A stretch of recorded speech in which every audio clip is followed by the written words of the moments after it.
This is Keep the Faith Ministry News. I'm Hal Mayer. Pope Francis has been working very diligently to win the favor of the worldwide evangelical and Pentecostal leaders in what is called by some as the Fourth Ecumenism. The Pope connects with charismatic leaders because he views this as the best way to foster the ecumenical path. Pope Francis attended the large Catholic charismatic movement's Renewal with the Spirit convocation, a heavily ecumenical event, for the second year in a row.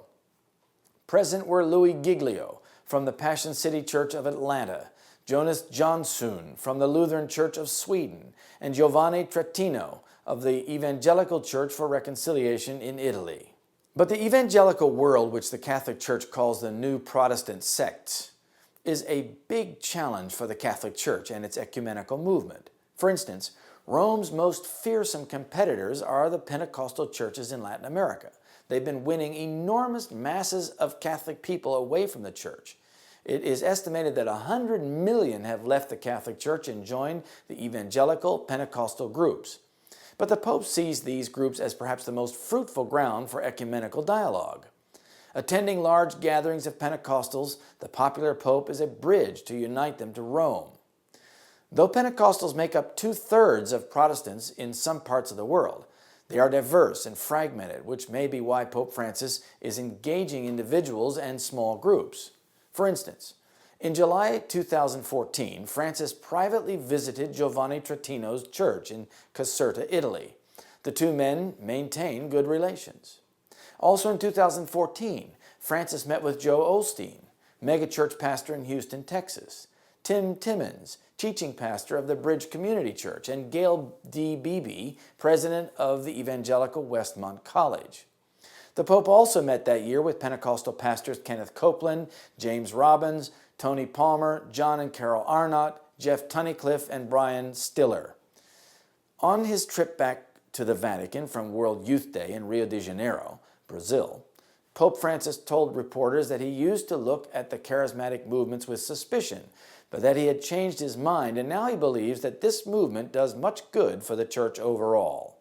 The president of the Renewal with the Spirit, Salvatore Martinez, had a meeting with Pope Francis shortly after his election to the papacy in 2013, then again in September of that year. And at the September 2013 meeting, he extended the invitation to attend the 2014 annual convocation. Meeting with the International Catholic Charismatic Services Group in October 31 of 2014, the Pope praised them and stressed that unity is not uniformity. It does not mean doing everything together or thinking the same way or losing identity. Then in May of 2015, Pope Francis sent a video message to the participants of the Day of Dialogue and Prayer, organized by the Diocese of Phoenix. Gathered there were Catholics and evangelical Pentecostal pastors. The Pope asked them to pray together for the grace of unity that is flourishing among us, and begins with the only baptism all of us received. Putting prayer at the center of his appeal has a very powerful effect on evangelicals and Pentecostals. The Pope knows that if through his diplomatic efforts evangelicals can become friendly to the Catholic Church, they will have few negative things to say. This will also isolate those that remain opposed to papal influence. And all that dwell upon the earth shall worship him. Revelation 13, verse 8. This is Keep the Faith Ministry News. Thank you for watching.